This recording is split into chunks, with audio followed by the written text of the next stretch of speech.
everyone, today I have the new Sony 24-50mm f2.8 G lens, and we're going to be taking a hands-on look at its performance for both photo and video. Just like all my reviews, I have heaps of real-world examples to share with you, so let's get started. So I'm starting off with some kind of close-up shots here. This 24-50mm f2.8 G is a full-frame standard zoom lens for Sony E-mount. Not only are we going to dive into testing out the performance of this lens at a portrait photo shoot with our amazing team, Yasmin, Lydia, and Dan, but I am also going to share with you some comparison photos and talk about alternative lenses around this focal range and price point as well. So we have lots to take a look at today. Also, quick disclaimer that this video is not sponsored. I do want to say thank you to Sony Australia for getting this lens in my hands early so I can make this review for you, but all thoughts and opinions are my own. They don't check this video before I press post. I will be sharing the good, the okay, and the bad about this lens in today's video. Let's start off with the build of this lens. This is a super small and lightweight zoom at 440 grams and is around 92 millimeters in length. It has external zoom, a focus ring, a zoom ring, an aperture ring, as well as an aperture click switch. It also features one focus hold button, an AF to MF switch, is moisture resistant, and it has a 67mm filter thread, which is great to see. I love when all my lenses use the same filter size. We also have a pretty good minimum focusing distance. On the wide end, it focuses up to 19 centimeters, and on the 50mm end, it has a minimum focus distance of 30 centimeters, all in AF. And then I reckon we could sit down maybe on like the curve as well. I like that you matched your top to your shoes. Sandwich method. Yeah, it works. Because of the size and weight of this lens, I could definitely also see it being used on the Sony APS-C line like the A6600, 6700, etc.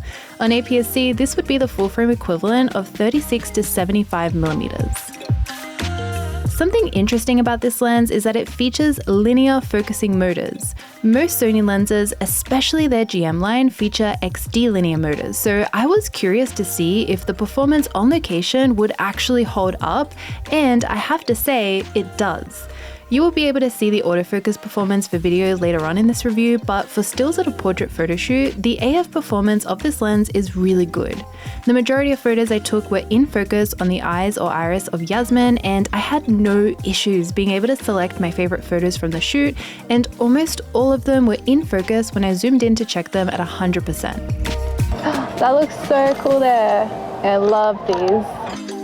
For this photo shoot, I'm relying solely on IAF with continuous autofocus and a wide focus area to let the camera and lens do all the work. So if you keep an eye on the picture-in-picture, this can give you a good indication of what to expect if you end up using this lens for your own work. Now that you've had the chance to take a look at some of the photos I've taken so far, let's talk about image quality. I'm trying to do some more plain looking photos, Again, I am super impressed with the photos coming from this little zoom lens. Although it's at a mid price point of $1199 US or $1999 AUD, we are getting some really clear and sharp looking photos. I find autofocus and sharpness is consistent at all focal ranges of this lens. This lens is not as razor sharp as the 24-70 f2.8 GM2, but for portraits and general photos of people, that GM2 level of sharpness can actually be a bit of a detriment depending on your style of work. Extremely sharp lenses like that can accentuate skin texture and every little strand of flyaway hairs and things along those lines. So I actually really enjoy the level of sharpness this 24-50 has instead, as it's more flattering for my style of work. But let me know what you think about this in the comments. This lens does have quite a bit of distortion on the wide end, which is important to keep in mind if you do lots of architecture, cityscape, landscape photography, etc. Even at 32mm, you can really see the curve of the wall in this picture compared to 50mm where the wall is nice and straight. I also noticed we have some dark vignetting happening on the very corners of the frame at 24mm. You can also see the general distortion in these 24mm shots as well. This lens has an excellent handle on chromatic aberration for my tests. We have some very strong backlit sun in these shots with no CA happening, and I couldn't find any in the other shots I took either.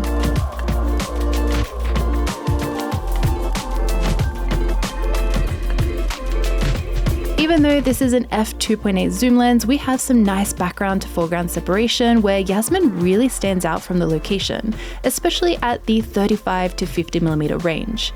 The bokeh looks pretty good in my opinion, but when you zoom in, it does tend to look a bit textured. Since this is an f2.8 lens though, the bokeh size is quite small in the background, so it's difficult to see that texture in the full view of the photos. You'd have to really zoom in and pixel peep to notice that. Alright, perfect. And then, oh my god, I'm sweating so hard now that the sun's out. I never wear black and I'm like, today's the day. Yeah. Stupid.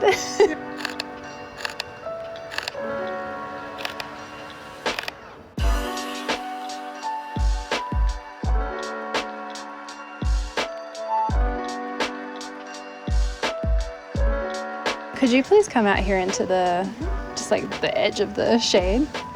Yeah. All right, I'm gonna take some photos at f5.6 as well. So who would buy this lens and do you need it in your kit? There is a lot to unpack here, so let's get into it. First, only taking a look at Sony's lens range, this 24 to 50 G lens could be a good purchase option if you can't afford or don't need the performance of the 24 to 70 f2.8 GM1 and 2, or you need a larger aperture than the 20 to 70 f4 or 24 to 105 f4. The Sony 24 to 70mm f2.8 GM2, for example, is sharper and faster with focusing than the 24 to 50. So if you do photo or video in fast-paced environments, or you use a camera body like the A1 or A9 III, I would recommend to consider the GM2. I'm gonna get like a super close up here as well. Sony do say this 24 to 50G can keep up with up to 120 FPS burst shooting on the A9 III, but I don't have that camera body to be able to see what the in-focus rate of that would be, so that would have to be a test for another time. For any other shooting scenario or Sony camera body, I do think the 24 to 50 will perform well enough in the majority of situations, especially when it comes to portraits, street photography, weddings, travel, etc. I found the lens to be extremely reliable during my time with it. When compared to a standard 24 to 70, one downside of this G lens is that you are missing out on around 20mm of zoom on the long end of the lens. So if you are someone who likes compression in their photos via longer focal lengths, this is definitely something to consider. So the tricky thing for Sony, but the good thing for you, is with these mid-series G lenses, there is a lot of competition with third-party lens manufacturers. I've made reviews for all the lenses I'm about to mention, so I will leave all those videos linked in my description if you want to watch any in particular. Throughout this photo shoot, I have also included comparison images to each of these lenses in case you missed it and want to go back and see those. Two lenses that come to mind if you're after a zoom lens around the 1100 mark are the Tamron 35 to 150 f2 to 2.8 and the Samyang 24 to 70mm f2.8. While both these lenses produce nice images and feature very convenient focal ranges, they are both quite large and heavy, so let's move these out of the picture, as I do think one of the big selling points of this 24 to 50 is the fact that it is small and lightweight. That leaves us with the Tamron 28 to 75mm f2.8 G2, which I think would be this lens's biggest competitor. The Tamron weighs 540 grams versus Sony, which is 440 grams. They are both fairly small lenses and perform about the same at a portrait photo shoot. I do really like the results from both these lenses. They produce sharp images and are fast to focus. One upside of the Tamron is that the zoom reaches all the way to 75 rather than stopping at 50. We also only shave about 4mm off the wide end, which again, I personally don't think makes a huge difference, but it all comes down to what you will be using the lens for. Tamron also have the 20 to 40mm f2.8, which is a bit lighter at 365 grams, a bit cheaper, but with still good performance and image quality. However, you do lose yet another 10mm on the long end. Something else to think about is whether you like having all your lenses be uniform. If you own other Sony lenses, you might want this 24 to 50 to have matching image quality, sharpness, and colors, rather than adding a different lens brand into your camera bag. I do also think the build of the Sony lens is stronger than the Tamron, with the addition of a focus hold button and an aperture ring. At the end of the day, I believe each of these lenses are great, so you can't go wrong either way. The image quality of this Sony 24 to 50 is amazing, and the performance is really solid. Like I said, it was really easy to rely on this lens for both photo and video. You know what? No. Let's go to the shade of that tree instead. I've got those bins in the background too. Yeah, I know. But I was like, double bins, not good. So I'm gonna take a photo standing in the same spot at all the main focal lengths of this lens. So I'm gonna start off on the wide end here at 24. And I'm gonna do that again, but this time I'm gonna move around and frame each photo to look the same so we can see the difference in the focal lengths that this lens has. So I'm gonna start off with the 50mm and I'm gonna take like just a mid-length shot and then I'll zoom out to 40. Next is 35. And then we have 28. And finally 24. I have to get in really close. So that brings us to the video test of this lens. First, Dan is capturing these shots of Yasmin with the 24-50 on the Sony A7IV with a gimbal. Both of them are moving around in these shots so you can see the autofocus performance of what it would be like using this lens at an actual photo shoot.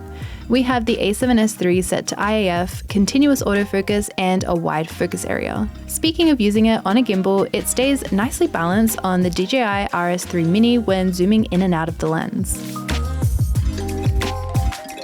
Next, I have the same camera and AF settings but on a tripod. Here you can see the linear motors in action, and just like photography, the lens seems to do a pretty good job at keeping up with a moving subject. So even though we have different motors and a lower price point, we are still getting really good performance out of this G lens. Video image quality looks great in my opinion. We have beautiful sharpness and nice bokeh. Focus is solid on the subject with no jittering or breathing. The colors straight out of camera look good too. The shots of Yasmin were in S-Log and converted with my own Rec 709 LUT, which is available on my website. I'll leave it linked down below. And the shots of me on a tripod are in S Cinetone picture profile. This lens does have some focus breathing, and here are some examples as always.